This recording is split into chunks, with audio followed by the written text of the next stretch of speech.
All right, we want to bring you an update now on Gonzalo Lira. He's the Chilean journalist who's been living in Ukraine covering the corruption in the Zelensky government, much to the chagrin of the Zelensky government, by the way. And before the war broke out, he'd been living there for years. Of course, he is an American citizen also, which is odd that the State Department has been absolutely silent on his disappearance. Now, the drama, I guess, started a few weeks ago when Gonzalo Lira was reporting news about what was happening with the Zelensky government arming convicted criminals, letting them out of prison and giving them heavy weapons. Well, that was one of the first things that he tweeted. And then he also was going live, streaming on Twitch, and saying things such as the morale was low inside the Ukrainian government, Ukrainian military, and that soldiers were really starting to get blue about what they were being asked to do.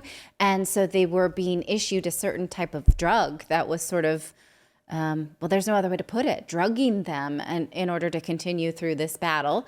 He had also mentioned a list of names that he said the Zelensky government had disappeared. And he said, if you don't hear from me in a certain amount of time, then I will have joined this list. So he must have had some kind of knowledge that they were listening to him, right? So he is someone who is on the ground issuing warnings about the Ukrainian government, not within the parameters of that tweet, but a few days later, he was disappeared. He fell off the face of the earth. He was supposed to make certain media appearances that he never showed up for. And then he just reappeared saying things we can't really comprehend. We still can't. Let's listen. Well, yeah, I should set this up a little bit more because this is Richard Medhurst, so we want to give him credit for this. He sat down with him and did a really long interview. If you want to watch the whole thing, it's over an hour long. And he just basically asked that question, like, what the hell happened? You were supposed to have these media appearances on April 15th, and then you just disappeared. Like, where'd you go? What happened now that we know that you're okay? What unfolded with these security forces that rounded you up? Listen. Gonzalo, how are you? I'm doing very well, Richard. Thank you very much for having me on. And hi, chat. How's it going? I think we've got about 1,000 people watching. So again, guys, please make sure you hit the like button. It helps with the algorithm. Gonzalo, can I just ask you what the hell happened? Because everybody was worried. You were set to appear on George Galloway's show, and then you didn't show up, and people were saying all sorts of things. You yourself, you said that if we don't hear from you within 12 hours, that you've likely been picked up by the SBU, which are the Ukrainian security services. Is that what happened? Were you picked up by the SBU? Yeah, that's exactly what happened. And legally, for the time being, I can't discuss the period from the time I was detained. I was detained on April 15th at around, I do believe around 1:20 p.m., or roughly around that time. And I cannot discuss in any detail whatsoever that period, that lost week, if you will. I can say that they sent 8 guys that were heavily armed. Oh, really? That's kind of flattering. Yeah, and me, middle-aged, unarmed, and 8 heavily armed men. Yeah, I felt, very flattered.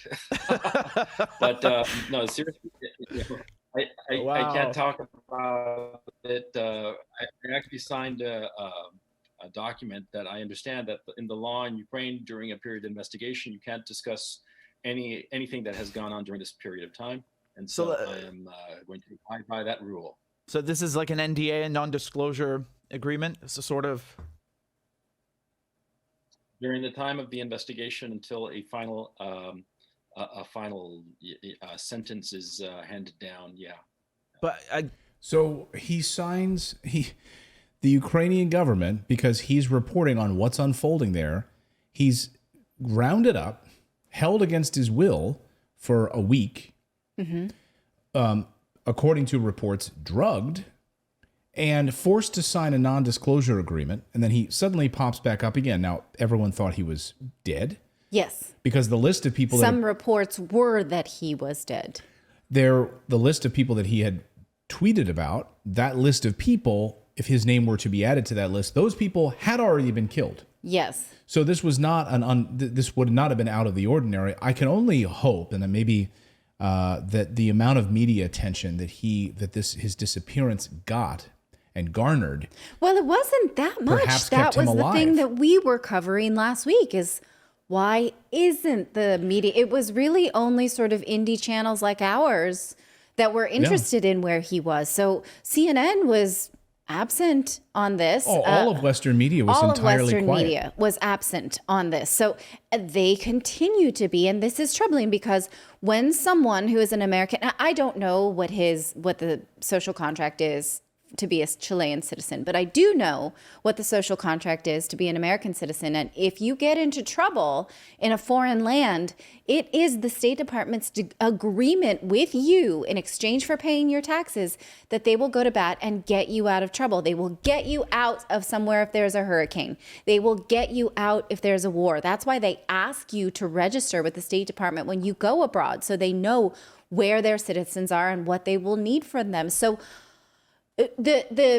now, just a few months ago, the State Department and the embassy in Ukraine was emptied out in anticipation of the war, but they are back there now. So why don't we see the U.S. government having more words about this? The State Department should have words, some words, any words would Right. be good. And he, to be clear, he's not allowed to talk and he's not allowed to leave.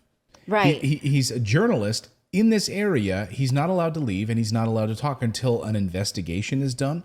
So what investigation? What would they hope to uncover?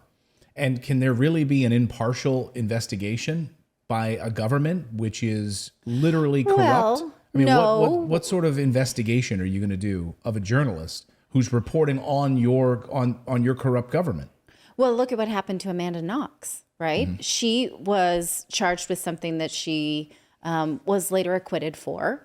And she was held in Italy when she, and the State Department did not really give her much because they didn't know at the time whether she was guilty or not. So they allowed Italy to retain her and did not fight for her extradition. So at this point, do we think that the United States thinks that he did something, that the Ukrainian government, because the United States is in lockstep with Ukrainian government. So are they waiting for Ukraine to tell them what he did so that they can agree with maybe, because he says investigation, right? And it does. So then we don't know who's being investigated. You, like maybe they're investigating you for words that they don't like. That's a possibility.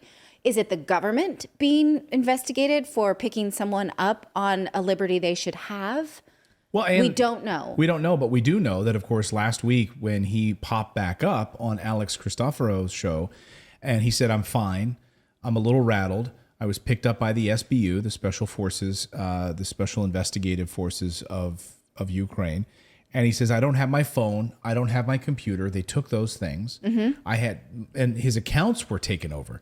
And I found this to be really interesting and troubling, in that the fact that when he says, when I went missing, all of those messages that were being posted on my accounts were not me. Those were not from me. Yes. I was not tweeting. I was not active. I was blocked. I could not access those accounts.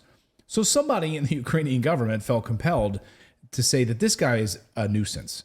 This guy is telling the truth. This guy is out there reporting on the things that the Zelensky government is doing. We need to silence him, take control of it, get him, grab his phone, grab his computer, get him offline, block his accounts.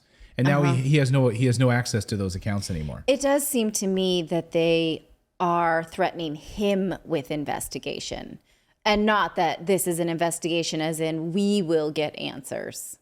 Yeah. I don't think 'cause that's the case. Usually, if that's the case, like if I'm a material witness in an investigation, the cops don't show up in force and disappear me for a couple weeks. There's usually a lot more cordiality involved.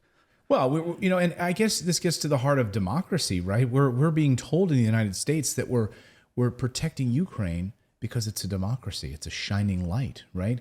You're able to pay more at the gas pump because it's Putin's price hike. He's causing this. We need to support democracy. Remember, Kamala Harris said that it's our ideals, it's our Western ideals that we support. And yet, what has the Zelensky government done? They have rounded up opposition leaders. They've shut down state television, they have shut down state television media and taken control of certain media. They've hidden opposition voices. Yes. They've rounded up journalists like this, silenced them, forced them into non-disclosure agreements. We should all I mean, when you're on Facebook and someone posts how we all need to stand united with Ukraine, you can simply ask them, well, why? Why are we standing with this country that you purport to be, it's a democratic country, right? They hold up democratic ideals, and yet they're rounding up their journalists and locking them up. Yes. Right? Well, I guess we're doing the same thing with Julian Assange in the United States. So I guess this is what Western democracies do now, right? Okay. Yeah. So he's the Julian Assange of the East. I guess. Okay. Right. That's what we do now, right? We lock these people up. We don't want them to tell the truth about this corruption and what's actually happening there. And what was his great sin in all of this, right? Reporting what he was seeing there as a journalist, seeing these criminals Yes. who were released from prison and who had been given heavy arms and weapons from the Ukrainian government to go door to door and round things up before the Russians ever made. It's just such an interesting editorial decision at this point by the Western media to leave this story out of its coverage. Whether they don't think he's a proper journalist because he was a YouTuber, fine. Whether they don't think that he was famous enough, fine. But they don't use that criteria for any other Americans that are harmed, such as a cameraman at Fox or what have you, right? So it's interesting. Even if they took the time to smear him, it would be interesting, but they're really taking the time to look away from a fellow American who is now in trouble, entangled in the crosshairs in a place that we are supposedly supporting. So if we have such a kindred relationship with Ukraine, can't we just ask them? Right. What happened? Can you, it's a really strange story. Go ahead. It seems to me that because of the media silence, it makes me wonder, well, one, do they know about it? Did they know about it? Did the media actually know what was going on and were told just don't worry about it because they knew where he was at? Or, it just seems, I know that's conspiratorial, but it just seems that way. And the other thing that brings up is if he was just out there spouting a bunch of nonsense, he wouldn't have been picked up. Which means that adds validity to what he's saying, because it kind of reminds me of, I know this is like a tech analogy, but what Philip's saying is we used to cover Apple as tech reporters quite extensively. And back in the day, if there was a leak or someone released information about an upcoming Apple product and they posted images on the internet or on Twitter and other places like that, Apple back in the day used to send a cease and desist letter. Yes.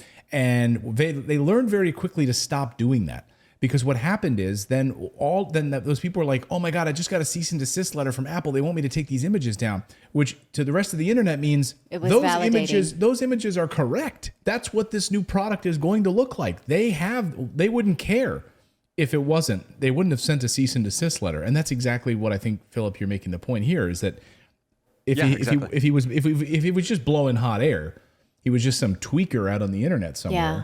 Now, lest anyone call us a Putin apologist or anything like that, because we are talking critically on one side, we are not supporting any side in this war. We are supporting the humans that are suffering the consequences of leadership. I hate that we even have to. Even have to have a qualifier. I just don't want to hear it. These days. A journalist is taken against his will, held for a week, stripped of his phone and his computer, and told to sign a non-disclosure agreement, and he's roughed up and he's not allowed to talk about it. And then talking about it somehow makes people jump to the conclusion that we side with Russia in the war, right? No. So, okay, if you're going to make that leap, you need to go, I'm going to treat you like I'm a mother of three. You need to go take a nap, and then you can think rationally and join us at the table again. Right. Okay. Well, I'm not going to deal with you. I'm not having it. Thank you so much for subscribing to our channel. We've been banned, we've been blocked, we've been censored. That's why we started our own website, to stay connected with you for free. That's right. So head on over to redacted.inc and make sure you're connected with us. You can sign up again at redacted.inc, not .com.